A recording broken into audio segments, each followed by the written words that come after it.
It's Friday, the 2nd of February 2024. Welcome to the Fast 5 Business News by Fear and Greed, where we give you the top 5 business stories you need to know in just 5 minutes. I'm Michael Thompson, and good morning, Sean Aylmer. Good morning, Michael. Sean, 5 stories, 5 minutes. Let's go. Story number 1. So much for the whole return to work fad. How about this? Office vacancy rates have actually climbed to their highest level in almost 30 years. It's 50% higher than average, Sean. Older buildings and those outside CBDs are feeling the effects of the flexible workplace most of all. The office vacancy rate has reached 14.8% nationally. The vacancy rates for both prime and secondary property is highest in Adelaide, Melbourne and Perth. Darwin's Tier 2 vacancy rate, that's the secondary property rate, it's heading towards 30%. 1 in 3 buildings don't have anyone in them. It isn't only the work from home phenomenon. The supply of new buildings in recent years has been higher than average. Buildings takes years to complete. Many were started pre-COVID, so suddenly they're opening. You have more supply and lower demand. Melbourne's prime building vacancy rate is now above 15%. Sydney's at 12.5%. Brisbane at 10%. What's it mean for investors, Sean, especially those people who have kind of put their money into office property? It's not good news. In fact, there's a story in the Financial Review quoting Australian Super's Chief Investment Officer Mark Delaney saying the country's largest super fund has halved its commercial property portfolio over the past decade. That's globally, of course. Now, Delaney says it's just a very hard sector to invest in.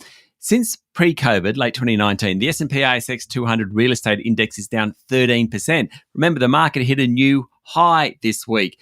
Property is not doing well. Very mixed group. Commercial's doing poorly. Industrial's doing well, but still, overall, REITs have well and truly underperformed. Now you get office vacancy figures, which are at 30-year lows. You get one of the biggest investors in the country is reducing exposure to commercial property. At least interest rates are going to fall. That's good for them, and they're probably cheaper than they used to be. All right, on to story number 2, Sean. Federal Parliament returns for the year next week, and it's going to usher in the pointy end of the debate over whether Labor should be changing those stage 3 tax cuts and whether it should be doing more than it's already outlined. Prime Minister Anthony Albanese was on the offensive yesterday, saying the House of Reps and Senate can decide if they want to provide increased support to low and middle income earners or not. The changes proposed by the government reduces benefits to higher taxpayers, but increases benefits to people who pay lower rates of taxation. In fact, 8 in 9 Australians are better off under the new package. That's the line the government's using. Now, some of the crossbenchers argue that more should be done. The Greens have called for higher welfare payments for their support. The Libs haven't yet confirmed anything. Bit of a tricky spot for the Libs. Hard to vote against something that most of the population wants. Yeah, it's going to be very, very delicate for them. Story number 3, Sean. I love talking about property prices. I don't know why. I just can't get enough of it. And I reckon I'm not alone hearing stories like this. It's fascinating. The latest house price index from CoreLogic shows that in most parts of the country, with the notable exceptions of Melbourne and Hobart and Canberra as well, those prices are still rising. And now the country's biggest lender, Commonwealth Bank, has forecast a 5% jump in prices this year. The Commonwealth says a lack of supply will keep pressure on prices, although relatively high interest rates will hit demand. The Commonwealth Bank reckons that interest rates will start to drop in about September. That'll help the demand side of the equation. That'll help prices. The bank warns that there'll be considerable divergence between cities. We are seeing that already. Perth, Brisbane, Sydney and Adelaide are up more than 10% over the past year. Hobart and Darwin have gone backwards. Canberra and Melbourne are up just a little bit. Sean, story number 4, PwC, which was barely out of the news last year. It just had a really bad year for crises, really. And it's one of the country's largest political donors to both parties, while along with the other big 3 consulting firms, gave almost $1 million to major parties last financial year. The annual Australian Electoral Commission figures released yesterday show that Clive Palmer remains Australia's biggest political donor, giving his United Australia Party $7 million in 2022-23. For the ALP, the biggest donor was Pratt Holdings, owner of Visy Industries, which makes cardboard boxes, headed by Anthony Pratt. Visy donated more than $1 million. PwC was next at just under $200,000, and the Pharmacy Guild of Australia at $154,000.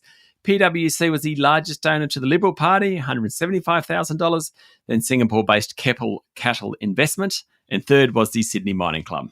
Last one, story number 5, a really serious story to finish on, Sean. Meta Platforms' Mark Zuckerberg and the bosses as well of TikTok and Snap, X and Discord have faced withering bipartisan criticism from US senators who said social media must bear more legal liability when children are harmed online. Yes, as Senator Lindsey Graham, a Republican from South Carolina, said, "You have blood on your hands." That triggered applause from a packed audience that included many holding pictures of children, some of whom had self-harmed because of social media. The executives were blasted for a crisis in child sexual exploitation online. Zuckerberg, who got many of the most pointed questions, told politicians that there are positive aspects of children's interactions on Meta platforms. He also praised Facebook's investment in child safety work, saying the company had gone beyond legal requirements. After being continually pressured, Zuckerberg eventually turned to the crowd of families and said he's sorry for what they've been through. Meta reported 27.2 million instances of suspected child sexual abuse material on its main platform in 2022. 27.2. Across the country, there was 32 million, but most of that was on Meta platforms / Facebook. Yeah, it is truly shocking. There we go, the top 5 business stories in 5 minutes. Thank you, Sean. Thank you, Michael. It's Friday, the 2nd of February, 2024. Remember to hit follow on the podcast. If 5 minutes isn't enough, you can find our longer daily show called Fear and Greed Business News wherever you listen to podcasts. I'm Michael Thompson, and that was the Fast 5 Business News by Fear and Greed. Have a great day.